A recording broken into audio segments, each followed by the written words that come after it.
भू स्वाहा अग्नये इदं नमः भुव स्वाहा वायवे इदं नमः स्वस्वाहा सूर्याय इदं नमः भूर्भुवः स्वस्वाहा प्रजापतये इदं नमः।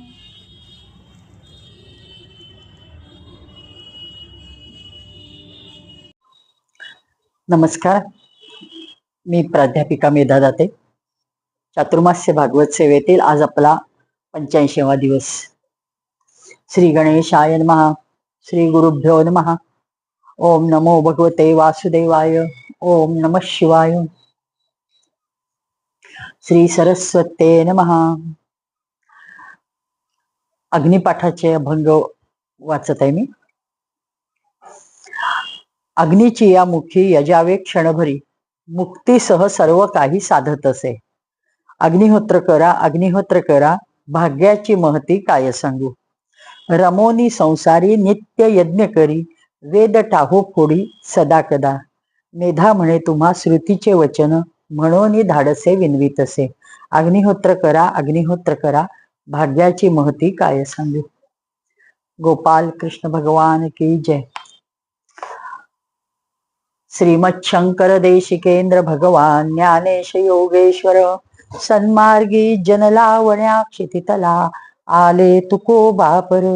साई दास गणू समर्थ गुरुया संत व्रजा भीतरी, ठाके हो प्रभु हो प्रसन्न मजत्या सर्वांसवे श्रीहरी. गोपाळ कृष्ण भगवान की जय. श्री भगवान सांगतायत आता, म्हणजे कृष्ण उद्धवाला साधना मार्गातले जे बारकावे नीट समजावून देत आहेत. सद्गुरूंची भक्ती आणि विद्यारूपी कुऱ्हाडीने जीवाच्या वासनांचा छेद करावा, हे जे काल शेवटी सांगितलेलं आहे. जीवाचा जीव पण गेलं की मग साधनांचं प्रयोजन राहत नाही. मग तरी उद्धव विचारतायत की त्रिगुणांचं बंधन असताना सद्विद्या कशी निर्माण होईल. कारण सत्व रजतम या 3 गुणापैकी तमोगुणाचा रजोगुणाने नाश करावा व सत्वगुणाने रजोगुणाचा आवर घालावा. सत्वगुण प्रबळ झाल्यास मी ज्ञाता इत्यादी अहंकार निर्माण होतो. तेव्हा स्वरूप बोधाने सत्वगुणही निष्प्रभ करावा. हे 3 गुण मायेचे आहेत व विवेकी नसेल तर ते एकमेकांना पोषक ठरतात. पण चांगल्या उपदेशाच्या श्रवणाने विवेक निर्माण झाला तर त्यास एकमेकांकडून म्हणजे पाडाव करता येतो. सत चित व आनंद हे आत्म्याचं स्वतःच स्वरूप आहे. हे म्हणजे भगवान त्याला इतकं सूक्ष्म गोष्टी जास्तीत जास्त सहजपणे कशा समजावून सांगता येतील त्या सांगतायत. आणि मग ते म्हणतायत की धर्मो रजस्तमो हन्यात, सत्व वृद्धी रजस्तम, आशु नश्यंती तन्मूलो यधर्म तू भये हते. म्हणजे या ज्या धर्माच्या पालनाने सत्वगुणाची वृद्धी होते तोच सर्वश्रेष्ठ हा धर्म रजोगुण व तमोगुणास नष्ट करतो. जेव्हा नष्ट होतात ते दोन्ही गुण तेव्हा त्याच्यामुळे अधर्म पण होणारा अधर्म नष्ट होतो. मग त्यासाठी म्हणजे ज्या काही 10 गोष्टी आहेत की ज्याच्यावर त्या अवलंबून असतात किंवा त्याच्यामुळे त्या घडतात. मग त्याच्यात प्रत्येकाचा प्रभाव असतो. रजोगुणाचा असतो, तमोगुणाचा असतो, सत्वगुणाचा असतो. त्याला अनुसरून त्या त्या गुणाची वृद्धी होते. मग त्यासाठी ते सांगतायत की भगवान सांगतात आगमो प्रजादेश काल कर्मज कर्मच, ध्यानम मंत्रोहम मंत्रोय संस्कारो दशैते गुणहेतवहा. हे 10 गुण आहेत. म्हणजे बघायचे की शास्त्र, पुत्र, प्रजा, जल, देश, काल, कर्म, जन्म, ध्यान, मंत्र आणि संस्कार. संस्कारो दशैते गुणहेतवा.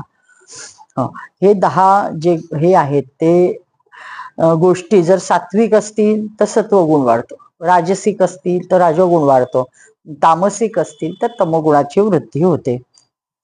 म्हणजे गुण ह्या सगळ्या गोष्टी त्याच आपण सगळ्या समाजात वावरत असतो, एकच गोष्ट वापरतात, पण वापरणारी व्यक्तीच्या हेतूवर, त्या व्यक्तीच्या प्रभावावर, गुणप्रभावानुसार त्या वस्तूचं वगैरे विभिन्नत्व ठरतं, त्याच्यातलं घडणाऱ्या कर्मानुसार त्याचं फळ ठरतं. म्हणजे हे सगळं अनेक वेळा आपण बघतो. पण हे भगवान त्याला अगदी व्यवस्थित समजावून सांगतायत की सच्चिदानंदमय रूपात राहणं म्हणजे त्रिगुणांचा अडथळा दूर करणं. सत्वगुण वाढला की जीव पवित्र होतो, मन शुद्ध होतं, माझी भक्ती उत्पन्न होते, हृदयात प्रेमाचा विकास होतो. अर्थात हे असलं तरी सत्वगुण सुद्धा एका विशिष्ट वेळेला सोडावा लागतो. ते भगवान सांगतायत की सत्वगुणाची वृद्धी वगैरे ठीक आहे, तो काही काळापुरता आपल्याला आवश्यक तेवढा त्याचा हाताशी धरायचा भक्ती वाढवायसाठी, पण एका ठराविक वेळेला त्याला सुद्धा दूर सारायचं, कारण तो त्रिगुणातला एक गुण आहे, त्याची वृद्धी सुद्धा अपेक्षित नाही. हे देव सांगतायत. माझीच इच्छा धरतो म्हणजे तो दुसरं काही सुचत नाही. सत्वगुणाच्या वृद्धीने तो माझीच इच्छा धरतो, तो गुरु भजन आवडीने करतो, कर्मे मला समर्पित करतो, धर्मनिष्ठा वाढते, आत्मज्ञान प्राप्त होते. उद्धवा, सत्व रजतम या 3 गुणांच्या उत्पत्तीला जी म्हणजे 10 कारणभूत सांगितली आहे, ते तुला मी विस्तृत सांगतो. म्हणून ते 10 जे आता सांगितलं, शास्त्र, पुत्र, चल, देश, काल, ते सांगतायत की निवृत्तीचं शास्त्र वाचावं, कर्मकांडाचं व जैन बौद्ध इत्यादींचं म्हणजे पर्टिक्युलरली सांगितलंय, कारण एक हेका धरलेला आहे. कोणत्याही धर्माचे विरोध नाही आहे भगवंताचा, परंतु हे एकेखोरपणा जो धरलाय त्याला अनुसरून सांगितलेलं आहे. अर्थात हे नाथांच्या ह्याच्यात पर्टिक्युलरली आलेलं आहे की जैन आणि बौद्ध धर्माचं शास्त्र जे सांगतं ते वाचू नये, आणि देवाने सांगितलंय की निवृत्तीचं वाचावं. पण निवृत्ती म्हणलं की आपल्या समोर जैन धर्म येतो किंवा निवृत्ती म्हणलं की बौद्ध धर्म येतो. म्हणून ते सांगतात की जरी निवृत्ती म्हटलं तरी त्यांना सोडून ते शास्त्र वाचावं. पुत्र, पुढं पुत्र म्हणजे प्रजा किंवा लोक. निवृत्ती मार्गी लोकांची संगती धरावी, दुराचरणी लोकांच्या संपर्कात जाऊ नये, जुगाराचे अड्डे, नाटके, तमाशे अशा ठिकाणी जाऊ नये. म्हणजे फक्त पुत्र म्हणजे आपण काय समजतो की स्वतःचा मुलगा, तर एवढा मर्यादित अर्थ इथं घेतलेला नाहीये, तर सर्व प्रजाजन किंवा लोक असा घेतलाय, म्हणून हे सगळं सांगितलं. जल, शुद्ध जल सेवन करावं, पवित्र नद्यांचं पाणी प्यावं, गुरूंचं चरणतीर्थ प्राशन करावं, दूषित पाणी, मुद्दाम सुवासिक केलेलं पाणी, मद्य हे सेवन करू नये. देश म्हणजे प्रदेश, देश काहीही म्हटलं तरी एकांतात राहावं. एकांत हा फार सर्वश्रेष्ठ उत्तम हे सांगितलेलं आहे. ज्या ठिकाणी मन उद्विग्न होईल त्या ठिकाणी जाऊ नये. एकांत सेवन सर्वश्रेष्ठ आहे. आप्पांचा एकांत तर फार छान असायचा. ते म्हणायचे लोकांतात एकांत करा. ही आपण ते कुशलतेने आपल्याला वाढवायला पाहिजे की आपण कितीही समाजात मोठे असलो तरी आपण आपल्याशी त्या एकांतातच आहे या भावनेने राहायला पाहिजे. म्हणजे मनाची संवाद साधून, ईश्वरीय शक्तीशी संवाद साधून तेवढ्या उन्नतीपर्यंत स्वतःला न्यायला पाहिजे. म्हणजे अशा प्रकारचा एकांत. आणि देश म्हणजे त्याच्यात हे एकांत सेवन करावं. काल, ध्यानासाठी पहाट किंवा प्रातःकाळ उत्तम काळ असतो. संध्याकाळी रात्री ध्यान करू नये. म्हणजे संध्याकाळी करायला बिघडत नाही, संध्याकाळी तो वेळ ह्याची असते, त्यामुळं उपासना करावी असं सांगितलंय. त्यावेळी हरिकीर्तन, प्रवचन ऐकणं, ग्रंथ वाचन करणं, एकादशी, जयंत्या, पर्वणी आदी काळात सत्संगतीत म्हणजे जागरण करावं हे उचित आहे. मात्र ध्यानासाठी पहाटेची व सकाळचीच वेळ निवडावी. कर्म म्हणजे तिन्ही सांजाच्या वेळेला जे संधिकालात अग्नि उपासना सांगितली आहे ती निश्चित करावी. तिन्ही सांजा नामस्मरण करावं, तिन्ही सांजा बाकीचं प्रवचन कीर्तन हे करावं, पण ध्यानधारणा ही प्रातःकाळी म्हणजे पहाटेच्याच वेळी करावी याचा आग्रह व्यास धरतायत. म्हणजे ते भगवंत सांगतायत अर्थात हे कर्म हे नित्य नैमित्तिक कर्म करावी, काम्य कर्म आणि निषिद्ध कर्म करू नये. जन्म आई वडिलांच्या कुळामधील जन्म जो असतो त्यापेक्षा सद्गुरूने दीक्षा दिल्यानंतर जीवाचा खरा पुनर्जन्म होत असतो. म्हणून सद्गुरूला व दीक्षेला फार महत्व असते. ध्यान आठवं हे आहे गोष्ट, साधकाने विष्णूचं, शंकराचं, सद्गुरूंचं नेहमी ध्यान करावं आणि इतर विषयांचं ध्यान या विषय चिंतनात ठेवू नयेत. मंत्र शुद्ध काम्य मंत्र म्हणू नयेत, क्षुद्र किंवा काम्य मंत्र म्हणू नयेत. शिवाचा, विष्णूचा किंवा नुसता प्रणवाचा जप करावा. अधिकार परत्वे गायत्री मंत्र म्हणावा. ह्यामुळे चित्तशुद्धी होते आणि दृष्टी प्राप्त होते. या मंत्राचा गुरुकडून विधीपूर्वक मंत्र ग्रहण करून हे साधना करावी.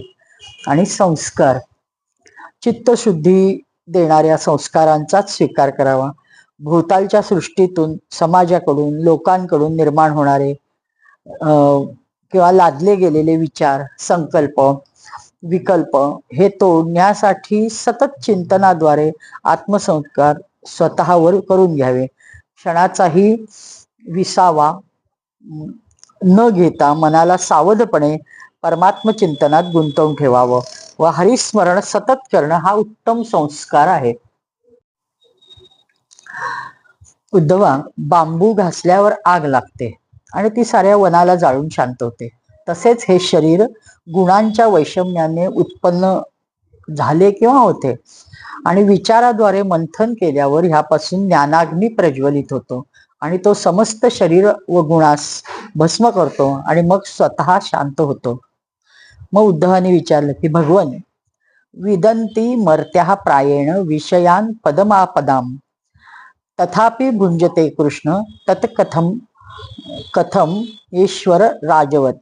हे वास्तविक सर्व माणसे भगवान हे जाणतात की विषय विपत्तीचे घर आहे. म्हणजे मग तरीही कुत्रे, गिधाड व बकऱ्यांसमान दुःख सहन करत तेच का भोगत राहतात माणसं. म्हणजे सगळे लोक जाणतात हा देह म्हणजे विषय वगैरे ह्याचं भोगाचं हे आहे, विपत्तीचं घर आहे. मग असं का बरं होतं. मग भगवान श्रीकृष्ण म्हणतात, अरे उद्धवा, जीव जेव्हा अज्ञानवश स्वरूपाला विसरून हृदयापासून सूक्ष्म स्थूलादी शरीरात अहमबुद्धी करून बसतो, त्याला देह म्हणजेच मी असं जेव्हा तो ठाम निश्चय करून बसतो तेव्हा वास्तविक तो एक भ्रम आहे.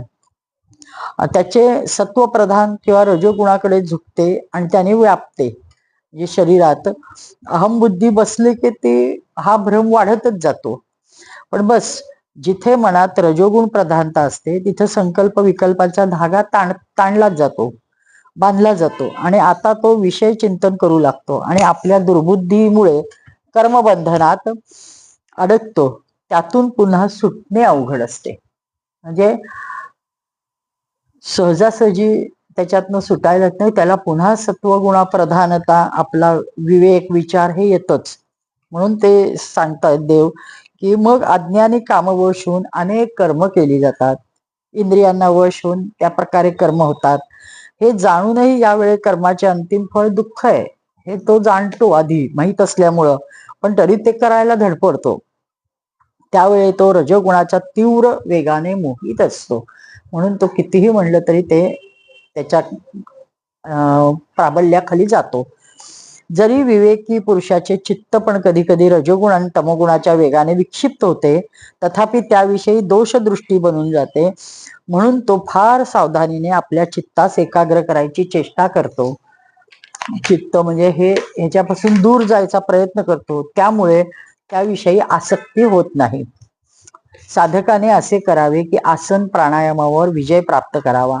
आपली शक्ती व समयानुसार फार सावधानीने हळूहळू माझ्यामध्ये मन लावावे आणि अशा प्रकारे अभ्यास करताना आपली असफलता पाहून थोडेही वैतागू नये, उलट जास्त जोमाने, उत्साहाने म्हणजे स्वतःला झोकून देऊन काम करावं.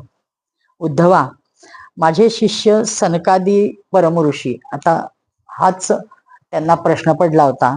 ते देव सांगतायत की परम ऋषी आहेत ते योगाचे स्वरूप सनकादी ऋषींनी योगाचे स्वरूप सांगितले की साधकाने आपल्या मनाला सर्व बाजूने खेचून माझ्यात लावावे व साक्षात माझ्यात पूर्णपणे लावावे.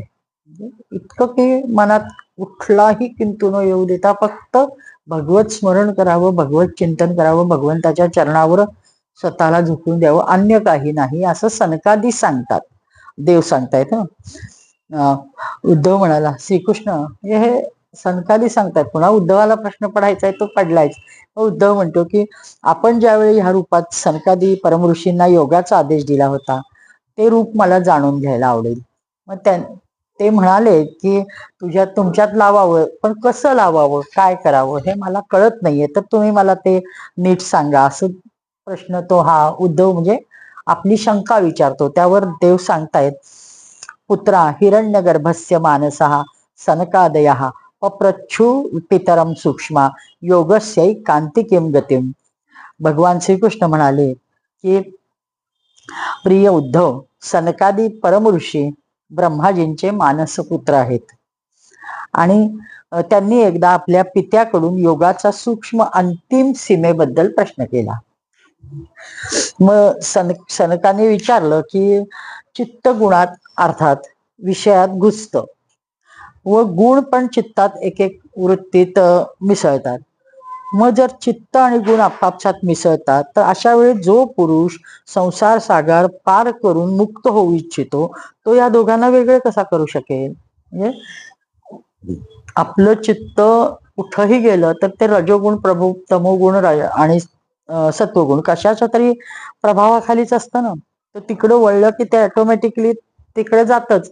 मग हे वेगळं कसं करणं शक्य आहे असा हा प्रश्न सनकादींनाच पडलाय. आणि मग त्यांनी तोच प्रश्न आपल्या पित्याला विचारलाय आणि मग ते म्हणतात की मला हे काही कळत नाहीये, मला तुम्ही सांगा. त्यावर भगवान सांगतायत की उद्धवा, जरी ब्रह्माजी सर्व देवतांचे शिरोमणी होते, स्वयंभू होते, प्राण्यांचे जन्मदाते आहेत, तरी आपण सनकादी परमऋषींनी असे विचारल्यावर ध्यान करूनही ते काही ह्या प्रश्नाच्या मुळाच पर्यंत जाऊ शकले नाहीत.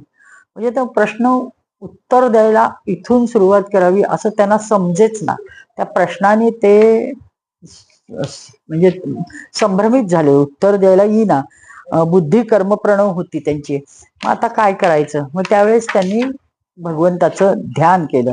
उद्धवा, त्यावेळी ब्रह्माजी यांनी अशा प्रश्नाचे उत्तर देण्यासाठी भक्तिभावाने माझे चिंतन केले आणि तेव्हा मी हंसरूप धारण करून त्यांच्या समोर प्रकट झालो.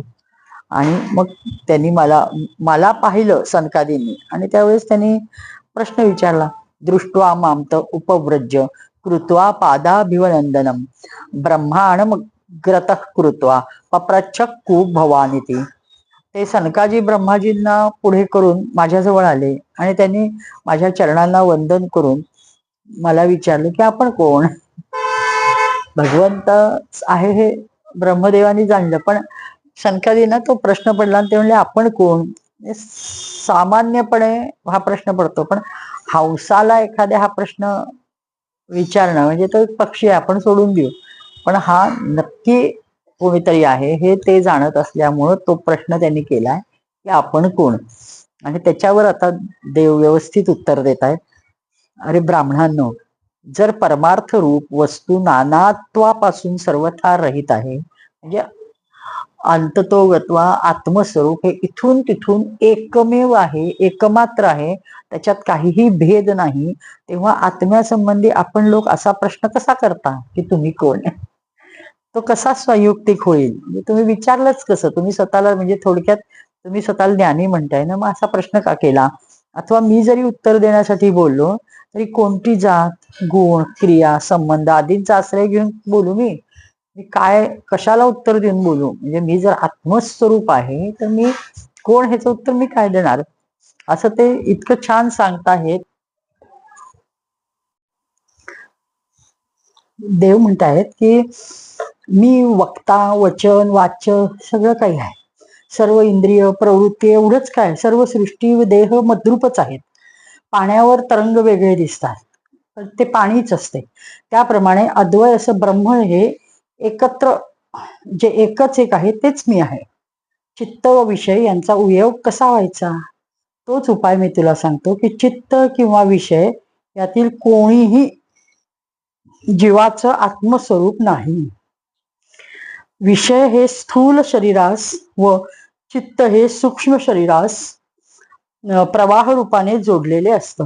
मी करता, मी भोगता, मी देह, मी इंद्रियांचे विषय घेणारा, हे अशा प्रकारे चित्त अहंकाराकडे म्हणजे विषयांकडे वळतं. अहंकारात जीव आत्मस्वरूपाला विसरतो व हे विस्मयच जीव आणि मन यांचं एकीकरण करतं.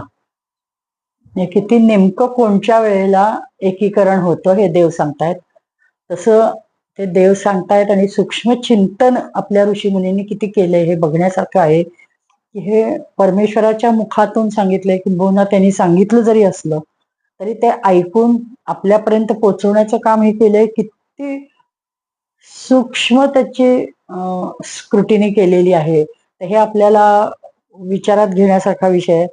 अनेकांनाच हा भाग 11वा स्कंद बरेच जणच म्हणतात की आमच्या उपयोगाचा नाही, आम्ही ऐकत नाही. पण असं म्हणून चालत नाही, कारण हाच तो मूळ विषय आहे.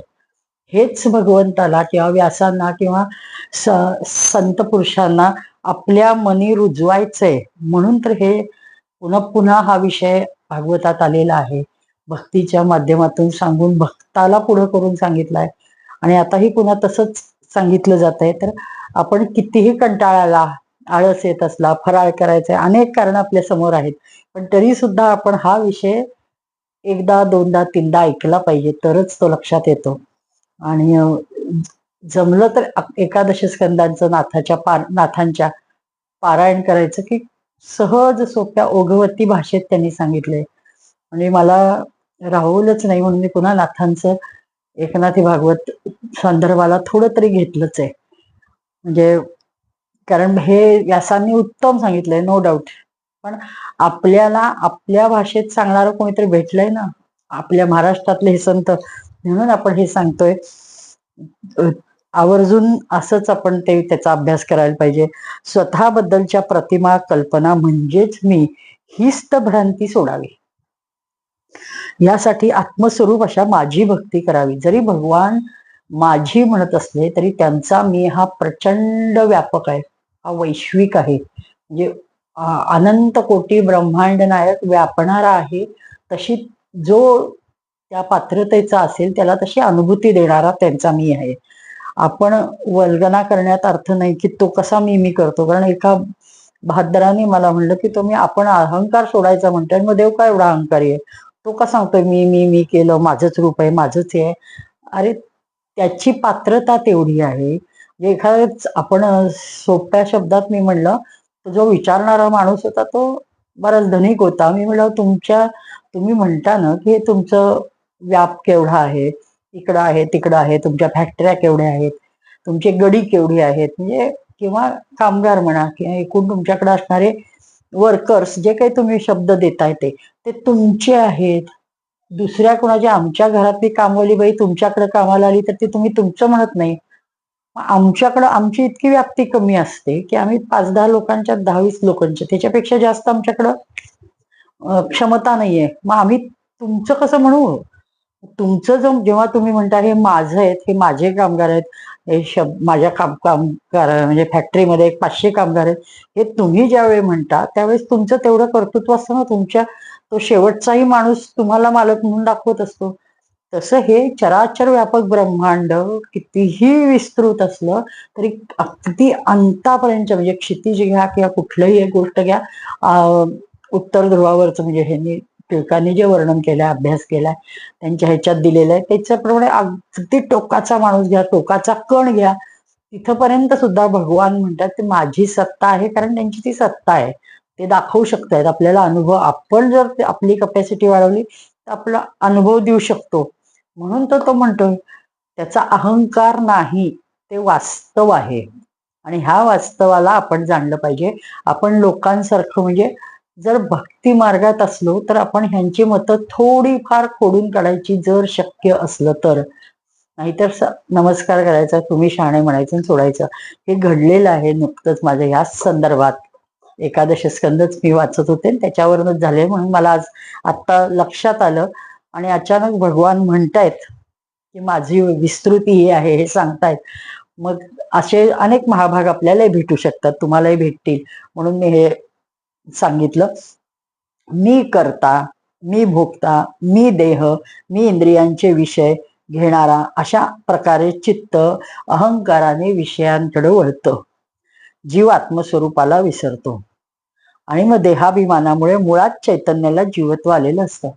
पण भगवान इतके तटस्थ असतात की करोडोनी असलेल्या आपल्या मुलांच्या संख्येकडं, म्हणजे आपण सर्वच त्याची लेकरं आहोत, पण 16,108 बायकांना जी काही मुलं होती, संतान होती, त्या सगळ्यांची तिलांजली द्यायची वेळ आली. म्हणजे त्यांना अक्षरशः जीवे मारण्याचा प्रसंग आला तरी तटस्थपणे त्यांनी तो निर्णय घेतला, यादवी माजवली. म्हणजे हे केवढं अवघड काम आहे. कुणाबद्दल ना कुणाबद्दल तरी प्रेम असणारच ना, स्वतःचीच मुलं आहेत. हा मनुष्य देह धारण केला होता आणि काहीतरी विशेष कार्यासाठी केला होता, तो सगळा भाग वेगळा. पण त्या देहात थोडं तरी ममत्व असलं असतं ना, असतच ना. पण तरी सुद्धा देव अजिबात लिप्त न होता सगळ्यांना मारायचा निश्चय करतात आणि त्याच्यात यशस्वी होतात. यशस्वी त्यांना यश आणि अपयश नसतंच. ते संकल्प झाला की ते पूर्ण. सत्य संकल्प हाची नारायण म्हणूनच आपण म्हणतो. तर हे जे भगवंताचं हे आहे, हे कर्तृत्व तेवढं आपल्या जवळ असतं का? म्हणून आपण अशा वल्गना करायच्या नाहीत. आपली कितीही आपल्या परीने मोठं आपण स्वतःला समजत असलो तरी. म्हणून देव जेव्हा म्हणतायत सर्व भूतांमध्ये सर्व काळ सदैव मी आहे, एकत्व पावलेलो आहे, हे सर्व माझ्यामुळे घडते. चित्तात ज्यांचं चिंतन ध्यान ध्यास लागतो तो म्हणजे स्वतःचा असतो असं देव खात्रीने सांगतात की माझ्या तू ध्यास धर, पण तुझा देहाला मीपणा मात्र चिकटवू देऊ नकोस. म्हणजे तुझ्याबद्दल स्वतःबद्दल सॉरी, या त्याच ठिकाणी देहाचे विकार हे आपलेच विकार व सूक्ष्म शरीरातील उर्मी या माझ्याच उर्मी अशी भ्रांतीही निर्माण होते. पण जरा सावधपणे त्या प्रवाहांकडे पाहिलं तर ही सर्व बंधनं मिथ्या आहेत हे लक्षात येतं.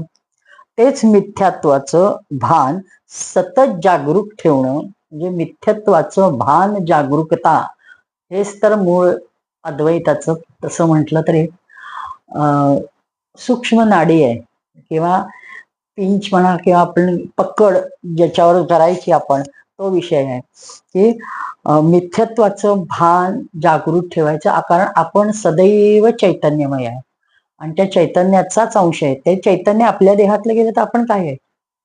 देह तर नक्कीच नाहीये, पण चैतन्यमय आहे हे जेव्हा आपण सांगतो त्यावेळेस आपल्याला हे लक्षात यायला पाहिजे की माझ्याच्या ठिकाणी जे मिथ्यत्व आहे, ह्या देहाचं भान आहे, ते पूर्ण जायला पाहिजे आणि त्याच्यासाठी आपण प्रयत्न करणं गरजेचं आहे. हे सत्य म्हणजे सनत सनातन सनातन आणि सनत कुमार हे चारही जे सनकादी असं म्हणतात त्यांना, हे 4 ऋषी एका वयाचे, हजारो वर्ष वय असलं तरी ते 8 वर्षाच्या बालकाप्रमाणे दिसतात. असे सुकुमार त्यांना पडल्यावर, हा प्रश्न पडल्यावर त्यांनी वडिलांना विचारलं.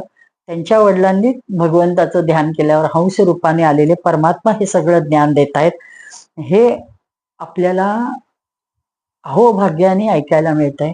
तर आपण ह्याच्यावर चिंतन करून विचार करून आपल्या आयुष्याचं सोनं कसं करता येईल याचा प्रयत्न करणं गरजेचं आहे. आणि भान ठेवायचं, हाच अभ्यास करायचा की मिथ्यत्वाचं सतत भान ठेवून जागृत ठेवणं आणि माझ्याशी असणाऱ्या जीवाचं ऐक्य आहे, हा दृढ निश्चय असणं, हा योग, हा म्हणजेच विषयांचा वियोग. म्हणजे चैतन्याशी असणारा जे आपलं ऐक्य आहे ते भानावर राहायचं. त्या इतर मिथ्याला भानावर राहून मिथ्यत्व बाजूला सारायचं. आत अंतरात जे चैतन्य आहे त्याच्याशी एकरूपता साधायचा प्रयत्न करायचा. ह्यामुळे आपोआप मग विषयांचा वियोग होतो. कुमारांनी मग विचारलं, हे विभू, जागृती स्वप्न सुषुप्ती यांनी युक्त असलेला जीव अवस्थातीत होऊन परमात्म्यात कसा विलीन होईल? म्हणजे ह्या 3 अवस्था तर आपल्याला माहिती आहेत. त्यावर भगवान म्हणतात, मी त्यांना सांगितलं काय, हे उद्धवाला सांगतायत. मी म्हटलं, या तिन्ही अवस्था जीवाच्या नाहीतच. जागृती, स्वप्न, रज, तम ह्या 3 गुणांच्या आहेत. त्या बुद्धीच्या जडतात. जीवाचा आणि त्यांचा काहीही संबंध नसतो. जीव त्या अवस्थांचा अभिमानी पण नसतो. जागृतीचा विश्व हा अभिमानी असतो. स्वप्नस्थितीचा अभिमानी तेजस हा असतो.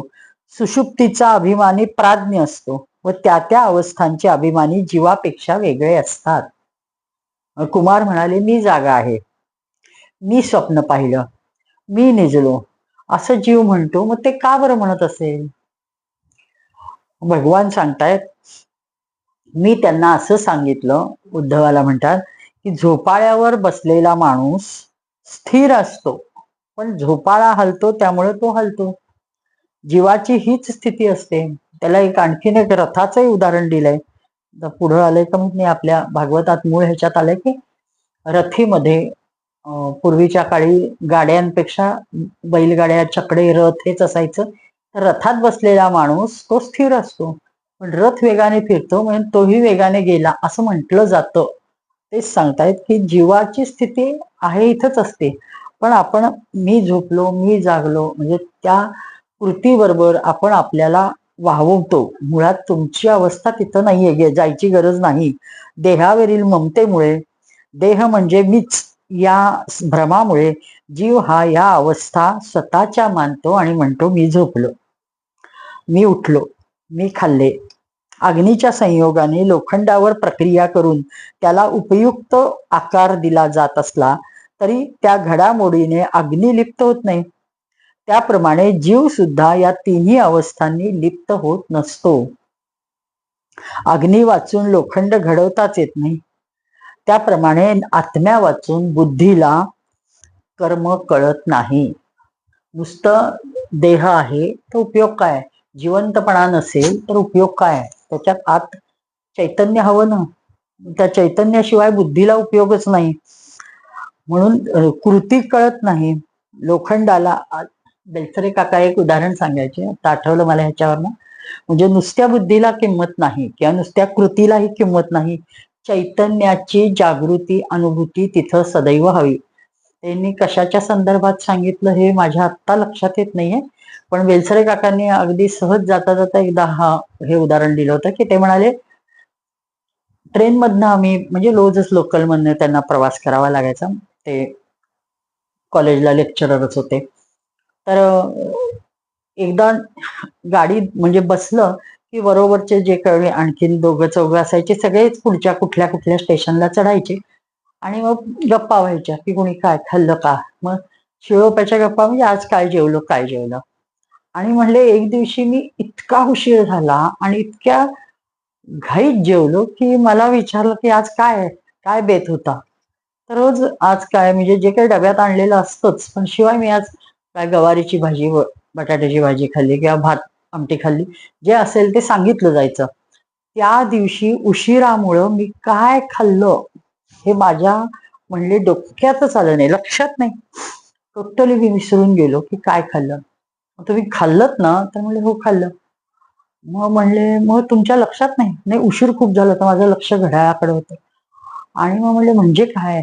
अहो घड्याळ लक्ष कुठे का असेना, पण काय खातोय नाही का कळलं. म्हणले नाही भराभरा संपवायचं आणि अशा ह्याच्यात लक्ष होतं. म्हणजे मी खरंच मला आठवत नाही. म्हणजे ते इतका मी बुद्धीला ताण दिला. मग ते म्हणे, अहो भात तरी खाल्ला असेल तुम्ही, आमटी घेतली का ताकभात खाल्ला, काही आठवत नाहीये. म्हणजे इतकं ते म्हणाले. मी एवढा कसा विसरलो. आणि एकतर आपल्याला पहिलं लेक्चर आहे का दुसरं लेक्चर आहे आणि कोणता विषय घ्यायचा आहे आणि आता घड्याळाकडे आता आपल्याला म्हणजे 8:52 लोकल पकडायची आहे. किती घाई, किती विचार, किती व्यवधान. या नादात समोर आलेलं मी जिवंत असून, मला देह असून, चैतन्य असून जर ती बुद्धी स्थिर नसेल तर, इथं उलट्या वेळी येतं की बुद्धी स्थिर नसेल तर नुसता देह असून उपयोग नाही, जिवंत असून उपयोग नाही, तर तिथे बुद्धी त्याच्याशी संलग्न पाहिजे त्या विषयाशी आणि त्याचा विचार करायला पाहिजे. हे त्यांनी तिथं सांगितलं होतं. हे मला आता जाता जाता आठवलं की नुसतं कर्म असून उपयोग नाही. बुद्धीला ते कळत नाही आत्म्या वाचून. म्हणजे आता इथे हे आत्म्या वाचून म्हणलंय. मग बरोबर आहे, चित्त चित्त त्याच्यावरनं झालं होतं. चित्त तिथं नसलं, थाऱ्यावर नाही. ते म्हणले चित्त थाऱ्यावर नसलं तर काही काही काही डोक्यात जात नाही. माझं चित्त कुठं थाऱ्यावर होतं हो. मी शेवटी त्या सरांना सांगितलं, हो जाऊ देत, माझं चित्त कुठं थाऱ्यावर होतं, मला पटपट आवरून निघायचं होतं. म्हणजे चित्त थाऱ्यावर नसणं म्हणजे आत्म्या वाचून नुसता देह असून उपयोग नाही, बुद्धी असून उपयोग नाही. ते कळत नाही बुद्धीला सुद्धा, म्हणजे ते कर्म काय करतोय ते कळत नाही. आणि म्हणून माझ्या विस्मृतीत गेलं, कृती कळत नाही. म्हणजे लोखंडाला घडवून सुद्धा अग्निविकार शून्य असतो, त्याप्रमाणे जीवात्माही अकर्ताच असतो. पण वृत्तीशी जखडला जाऊन जीव मी करता मी भोगता असं समजतो. म्हणून संसार बंध तोडण्याची त्याला इच्छा असेल, ज्याला इच्छा असेल त्याने विषयांबद्दल विरक्त व्हायला हवं. आणि हे सहजासहजी गुरुकृपेने घडतं. गुरुकृपेने माझ्या गुणातीत साक्षी अशा स्वरूपाचा सतत अभ्यास करावा. नित्य म्हणजे स्वतःच स्वरूप साक्षी भाव आहे, हेही भगवान जाता जाता सांगतायत. माझ्या साक्षी अशा स्वरूपाचा सतत अभ्यास करावा. नित्य अभ्यासाने माझ्या स्वरूपाची गोडी लागली की चित्त आणि विषयांची ताटातूट होते. आणि मग ताक घुसळून निघालेलं लोणी ज्याप्रमाणे पुन्हा ताकात मिसळत नाही, त्याप्रमाणे दैवयोगाने विषय समोर आले, जाणीवे समोर आले तरी चित्ताला आसक्ती वाटत नाही. मग तो मनुष्य आत्मस्वरूपातच सुखी व आनंदी होतो. मग प्रश्न असा आहे की वृथा अभिमानाने मनुष्याची बुद्धी मलिन होते व शुद्ध आणि शुद्ध व सर्वच एक असणाऱ्या आत्मस्वरूपाला बंधन निर्माण होतं. मग ते कसं? तर त्याचं उत्तर हे की देहाच्या द्वारा मिळालेल्या सुखाचा अनुभव पुन्हा त्या सुखाची प्राप्ती होण्याकरता प्रेरणा देते. एकदा एक सुख मिळालं, ते जीवाने उपभोगलं की जीव पुन्हा त्याच्यासाठी धडपडतो. पण तेच सुख परत प्राप्त झालं की नाही हे बुद्धीच्या साहाय्याने चित्त विषयांचं चिंतन करून कळतं. हे सर्व माझं समजून जीव अल्प अहंकारात अडकतो आणि मग सुखाच्या आशेने दुःखात लोटला जातो. हे सर्व माझं समजून अति अल्प अहंकाराने अडकल्यामुळे त्याला दुःख पदरी येते. हे कटाक्षाने ओळखून मन माझ्या भक्तीला जर लावलं तर अहर्निश चित्त माझ्यात लागतं. हे प्रयत्न करून कसोशीनी, आणि त्यात चिंता, विषय वासना, अभिमान या सगळ्याचा अपूर्ण अभाव असतो तिथं. आणि जीव स्वतःला वेगळा विषयांचा भोगता असा न समजता सर्वत्र माझंच भान त्याच्या ठिकाणी उरतं. अर्थात त्याचा द्वैतभाव सुटतो. आणि मुलांनो, म्हणजे सनत कुमारांना भगवानांनी जे सांगितलं ते भगवान सांगतायत की मुलांनो, आपला वर्ण, आपलं गोत्र, आपलं कुल, आपली उच्चता, आपलं ज्ञान, चरित्र, आचार विचार हे श्रेष्ठ आहेत असा वृथा अभिमान मनावर बिंबला तर अद्वैत प्रतिपादन ज्ञान हे कितीही युक्तीने समजावून सांगितलं तर तिथं साधकाची भेदबुद्धी नाहीशी होता होत नाही. ह्या उपाध्या आहेत सगळ्या. म्हणजे माझी उच्चता, माझं कुळ, माझं चारित्र्य, माझं आचार विचार हे जर सारखं धरून बसलो तर तुमची आपली प्रगतीच होणार नाही. देव म्हणतात तुम्ही कितीही अभ्यास केला आणि ही भेदबुद्धी जर सोडली नाही तर तुमची साधकाची प्रगती होत नाही. हे म्हणजे ह्याच्यावर मुळात घाव घालायला पाहिजे. त्याने यथाविधी कितीही कर्म केली, कितीही श्रेष्ठ ग्रंथ वाचले तरी त्याला परमात्म्याची ओळख होत नाही. कितीही ग्रंथ श्रेष्ठ वाचले तरी परमात्म्याची ओळख होत नाही. तो सतत स्वतःला सज्ञान समजतो, पण द्वैताचं भान हीच त्याची झोप असते. आता इथं पुन्हा मला एक गोष्ट सांगावी वाटते. परम सद्गुरू श्री गजानन महाराजांनी म्हणजे जात पात धर्म संप्रदाय म्हणजे काडीचाही त्यांचा संबंध नव्हता. ते स्वतः हठयोगी होते, त्यामुळं ते आचार विचार म्हणजे ते पाळायचे. कशाच्या दृष्टीने त्यांची जी साधना होती त्याला ते म्हणजे लगेच त्यांना तत्काळ समजायचंच, तो काही विषयच नव्हता. पण म्हणजे अपवित्रता कुठं असेल तर त्यांच्या पटकन लक्षात यायची. पण हे आपला कुळाभिमान, आपलं हे आता अक्कलकोट शिवपुरीमध्ये वेद पाठशाळा काढायची आहे. ती वेद पाठशाळा सर्वांसाठी, म्हणजे आता एकदा आपण जातपात मानत नाही स्त्री तर सगळ्यांनी त्याच तंत्राने जायला पाहिजे ना. स्वतः ज्ञानेश्वर माऊल्यांनी सुद्धा कधीही मानली नाही. त्यांना ते मुंजी बंधन करायचं होतं, म्हणजे त्या कुळात जन्माला आलोय, ते प्रथा, ते एक प्रघात होता, त्याच्याशी संलग्नता आहे म्हणून करायची. त्यांना काय अट्टहास, आग्रह आणि काही करून त्याच्याशिवाय आपलं अस्तित्व शून्य असलं काहीही नव्हतं. पण एक त्यांचा तो लीला होती, ती एक त्यांच्या बाबतीत आपण म्हणू शकतो. आणि म्हणूनच आता परमसद्गुरूंना हेच दाखवायचंय की अरे नाही, जातपात हे काहीच नाहीये. आज खूप सर्व प्रकारची लोक, म्हणजे अनेक जातीतली लोक जे अग्निहोत्र करतात. आणि हैदराबादची घडलेली घटना आहे, एक चपलेच म्हणजे चांभार समाजाचा माणूस, तो नित्य अग्निहोत्र करणारा होता. आणि श्रींच्या संबंधात आल्यावर, म्हणजे त्याचं अग्निहोत्र तर नित्य चालूच होतं, तर श्रींनी सांगितलं एका जन्माने असलेल्या ब्राह्मणाला की आधी त्यांना बोलवा, ते ब्रह्मकर्म करणारे आहेत. आणि त्यांच्या हस्ते आधी त्यांनी पाद्यपूजा वगैरे करून स्वतःची घेतली, आणि जे काही दुसरं सत्कर्म करायचं होतं ते त्या माणसाच्या हस्ते केलं. हे मनातून समूळ जाणं ही खूप गरजेची गोष्ट आहे. आज वेदपाठ शाळेला असं आहे की फक्त ब्राह्मण नको, कोणत्याही समाजातल्या माणसाला वेद शिकण्याचा अधिकार आहे, जर व्यवस्थित शिकायचं असलं तर. हे श्रींना, म्हणजे श्रींचं काम आपल्यालाच पुढे न्यायचंय ना. आता सध्या डॉक्टर पुरुषोत्तम परमपूज्य हे अतिशय छान ते काम करतायत, लहान वयाचे आहेत पण खूप मोठं नेटाने करतायत. मग ते आता थांबलेत की मिळत नाहीयेत, आणि आपण इतके अडून बसलेत. काही उच्च समाजाची माणसं म्हणतात त्याला, म्हणजे आता उच्च कुणाला म्हणायचं, ते म्हणलं नाही, आम्ही ब्राह्मणच असला तरच शिकवणार. कुणी सांगितलं तुमच्यातला ब्रह्मदेवानी एकट्याने तुमच्यातच जीव घातलाय आणि बाकीच्यांच्यात नाही? त्याची उत्पत्ती ब्रह्मदेवापासून आहे ना. मग तो ब्राह्मण समजा ना, आपण सोडायला कधी शिकणार आहे? आणि आता सत्ययुगाला सुरुवात झाली आहे, इथून तिथून जीव हे एकच आहे हे मानलंच पाहिजे. येणारा काळच तो आहे. आणि आता हे जाता जाता लक्षात आलं, समोर तोच विषय आहे, म्हणून मी हे सांगितलं. आणि हा खूप मोठा विषय आहे. येणाऱ्या काळात आपल्याला जातपात धरून चालणार नाही. राजकारणी काहीही करू देत, आपल्या पातळीवर आपल्याला हे सोडलंच पाहिजे प्रत्येकाला.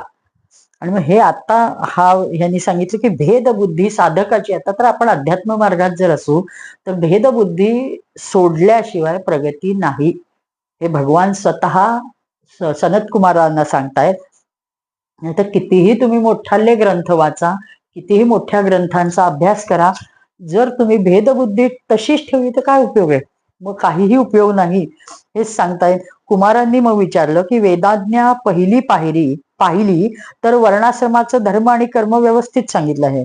मग जर वेद प्रामाण्य मानलं तर वर्ण आणि आश्रम यांची जाणीव व त्याप्रमाणे वेगवेगळी कर्मे करण्याची द्वैतबुद्धी ती कशी निवृत्त होईल? म्हणजे जो आपल्याला पडतो प्रश्न, किंवा तथाकथित ज्ञानी लोकांना पडतो, तोच हाही त्यांनी विचारलाय की मग त्यांचं भेदबुद्धी नाहीशी झाली तर मग वेदांचा काय हे आहे? त्यांनी जो द्वैत सांगितलंय, वर्णाश्रम सांगितलंय, त्याला काय किंमत आहे, हे ते विचारतायत.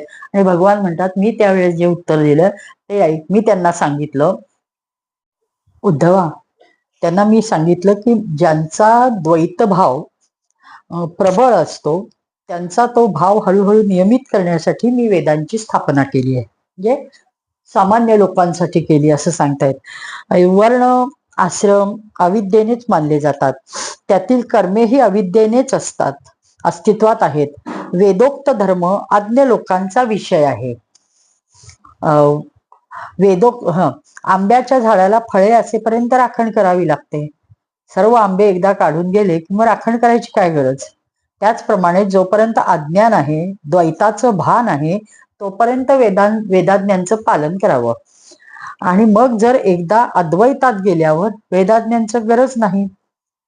मग तो वेदाने विहित केलेलं कर्म करता करता प्रत्येक कर्म जेव्हा मला अर्पण केलं जातं तेव्हा त्या कर्मातून भक्तीचा उदय होतो. नंतर भक्त तीच कर्म वेदाज्ञांचे पालन करण्यासाठी म्हणून नव्हे, तर साधना म्हणून नव्हे, तर स्वभाव म्हणून करतात. तो त्यांचा स्वभाव बनतो. म्हणजे ईश्वरार्पण करणं, संपूर्ण परमेश्वरार्पण करणं, किंवा त्याच्याशी संलग्न राहून कर्म करणं, हा त्यांचा स्वभाव बनतो. आणि मग तिन्ही अवस्थांचाही जागृती स्वप्न आपलं त्याचं ते त्यांनी विषय केला होता. आणि याचा पण असं त्यांनी सांगतायत एकदम त्या अवस्थांच्या पलीकडे राहून साक्षी असतो. ही साधना करण्यासाठी मात्र सद्गुरूला शरण जावं लागतं. त्यांचा उपदेश हे ज्ञानरूपी खड्ग असतं. त्याने सर्व संशयांच्या ग्रंथी व काम क्रोध त्रिगुण यांना वाढवणारा आणि आत्म्याला जन्ममरणांचा शृंखलेत अडकवणारा ममतेचा पिता आणि मायेचा पती अहंकार असतो त्यावर घाव घातला जातो आणि समूळ नष्ट केला जातो. मग कुमारांनी विचारलं, देवा, सत्य संसार अप्रत्यक्ष अनुभव येत असतो तरी त्याला कसं तोडायचं? मग त्यावर मी त्यांना सांगितलं की सर्वप्रथम हे लक्षात घ्या की संसार ही भ्रांती आहे. देहापासून अहंकारापर्यंत जे पिंड ब्रह्मांड भासतं तो सगळा मनाचा खेळ आहे. जसं लाकडाला अग्नी असलेलं लाकूड गरगर गरगर फिरवलं की पूर्ण गोल अग्नीचाच दिसतो. मग ज्या वेळेस ते कड थांबवलं त्यावेळेस तो अग्नीचा गोल दिसणं बंद होतं आणि फक्त अग्नी त्या लाकडावर कळतं. तसं हा संसार हा भ्रम आहे. आपण स्थिर झालं, आपण जर मनानेच ठरवलं की तो म्हणजे सगळे एका आत्म्याची हे कल्पना आहे, त्याच्यातलंच आज सर्व आहे, हे तेव्हाच आपल्याला कळेल की संसार हा खरा वाटतो तो भ्रम जाताच आपोआप नाहीसा होईल. म्हणजे हा निश्चय करावा की संसार खोटा, माया मिथ्या आणि एकमात्र परमात्म शक्ती जे काही आत्मस्वरूप आहे ते सत्य, हे मनात खुणगाड बांधावीत. मग संसाराची आसक्ती तयार होते ते मी तुला सांगितले आहे. पण ती सोडावी कशी? त्या साधकाने आपल्याला दिसणाऱ्या वस्तूपासून दृष्टी मागे फिरवून पुन्हा पुन्हा स्वतःच्या ठिकाणी स्थिर करावी. आनंद सुख आत आहे, बाहेर नाही. हे डोळे म्हणजे बंद करूनच आत आत आत बघायला शिकावं की आतच सर्व काही तुम्हाला प्राप्त होणार आहे. देव सांगताय की याचा ठाम निश्चय करावा की सुख आत आहे, त्याचा अभ्यास करावा. मग बुद्धी व दृष्टी शुद्ध होते, वस्तूचा मनावरील प्रभाव कमी कमी होत जातो आणि मग पाहणारा मी, पाहण्याचा विषय, पाहण्याची क्रिया हे तीन पण विलयाला जाते आणि मग राहते साधकाला स्वतःच्या हृदयात व तितकीच सर्व प्राणी मात्रात दिसू लागतो तो म्हणजे चैतन्य भाव. मग इथपर्यंत तुम्हाला जायचंय हे देव त्यांना सांगतायत. मग कुमार म्हणाले, जोपर्यंत मनुष्य देह धारण करतो तोपर्यंत आत्मज्ञानी तो झाला, त्याची द्वैत बुद्धी नष्ट होत नाही. कारण मर्यादित अशी इंद्रियांच्या शक्तीनेच तो बाहेरच्या जगाकडे पाहतो ना, त्याला संसार तर दिसतच राहणार. मग त्यावर मी त्यांना सांगितलं, तसं नाही. आत्मज्ञानी माणूस प्रारब्धाप्रमाणे देहाची कर्मे जरी करत असला तरी मी देह आहे हे अभियान नसतं. कुंभाराने घट बनवल्यावर कुंभार ज्या चाकावर दांड्याला धरून चाक फिरवत असतो गरगर गरगर आणि त्या चाकावर त्यांनी माती ठेवलेली असते, आकार देत असतो आणि मडकं ज्यावेळेस बनतं त्यावेळेस ते काढून घेतलं जातं, पण चाक फिरायचं थांबायला वेळ लागतो. तद्वत प्रत्येक देह पडेपर्यंत देहाची कर्म घडतच राहतात. झाडाची गळलेली पानं वाऱ्याच्या गतीने उडतात, तितक्या सहजतेने कर्म घडत असतात. चित्रातील वाघ खरा नसतो त्याप्रमाणे देहाचा मी हा खरा नसतो. आत्मज्ञानी माणसांच्या बुद्धीतनं म्हणजे ज्यांना ज्ञान मिळालंय आणि तरी ते संसारात टिकलेले दिसतात त्यांच्याबद्दल देव हे सांगताहेत. मग कुमारांनी विचारलं, जर तो असा आपल्या देहाची काळजीच घेत नाही तर देह कसा वाचतो आणि मग तो कर्माला प्रवृत्त तर कसा होईल? मग देहाची सर्व कर्म, त्याचं जगणं मरणं सुख दुःख ही ह्या पुरुषाच्या स्वाधीन नसतात, प्रारब्धाच्या स्वाधीन असतात. भांड्यातील चंद्रबिंब भांड्यातील पाण्याने ओलं होत नाही, तसं देहाचं सर्व कर्म मृत्यू ही अगदी ज्ञानी पुरुषाला बाधक होत नाही. मग ते विचारतायत की लोखंडाच्या संगतीने पण अग्नीला घाव म्हणजे सोसावाच लागतो, म्हणजे घाव बसतोच ना. मग ते जे सोबत जर दोन प्रवासी चालले असेल, एकाला संकट आलं तर दुसऱ्याला ते भोगावं लागतच ना. मग तशाच देह आणि आत्मा हे दोघं झालेत, मग हे सगळं पर्यायाने त्याला भोगावंच लागतंय ना देहाला आत्म्याला. तर देव म्हणतात नाही, तुम्ही म्हणताय हे नियम ज्ञानी भक्तांना लागू होत नाही.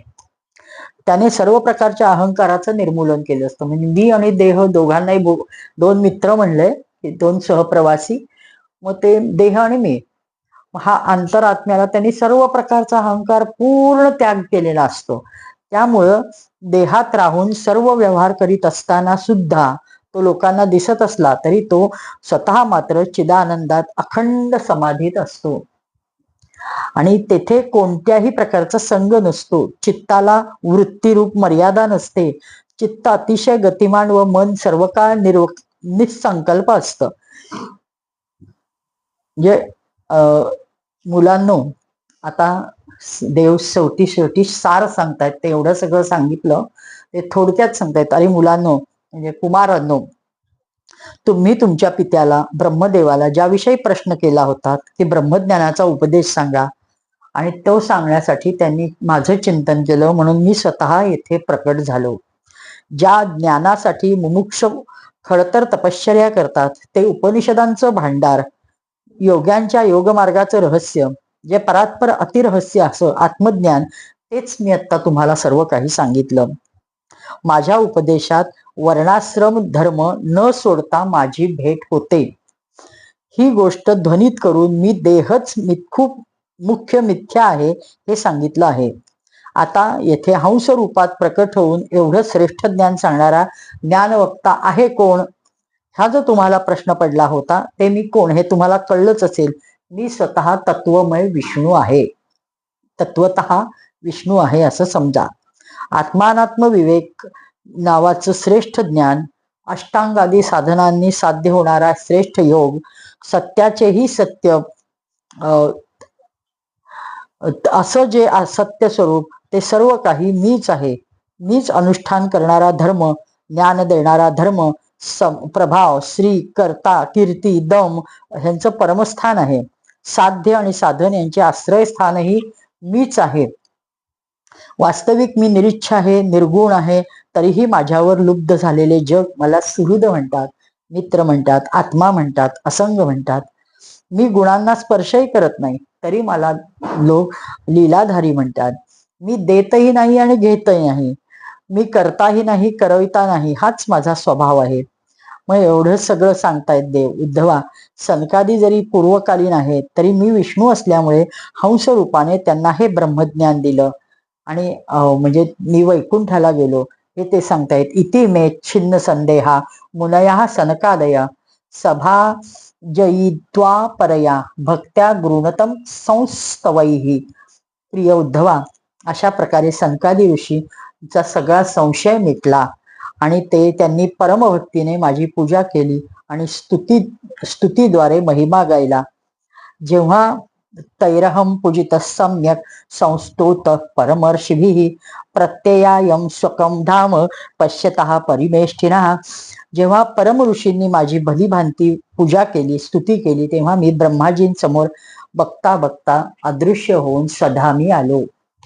हे भगवान उद्धवाला सांगतायत. पण हे सगळं ऐकत असताना उद्धवाचं भान हरपलंय.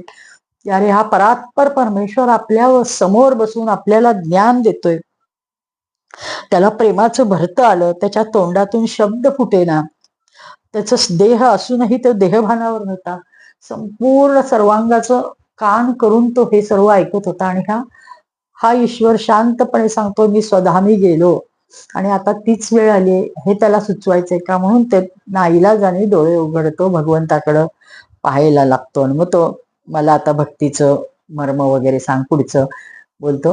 गोपाल कृष्ण भगवान की जय. जय हो जय श्री भागवता, आरती करू तुझ भगवंता. श्री शुक मुनीने परम भक्तीने नाना परीने गायले ज्या हरिचरिता. आरती करू तुझ भगवंता, ग्रंथ नवे हा श्री कृष्ण.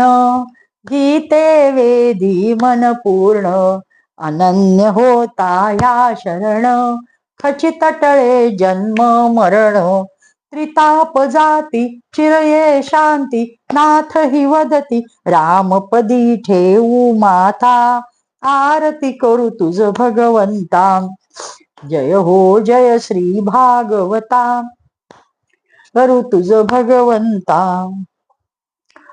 करुणा निधे प्रभोनो, दोषान् क्षमस्व भगवन् सुचिरात् प्रसुप्त देशं परिबोधयाशु भगवन् भुवि भूत सर्वभाषा परिपूरिताभिलाषा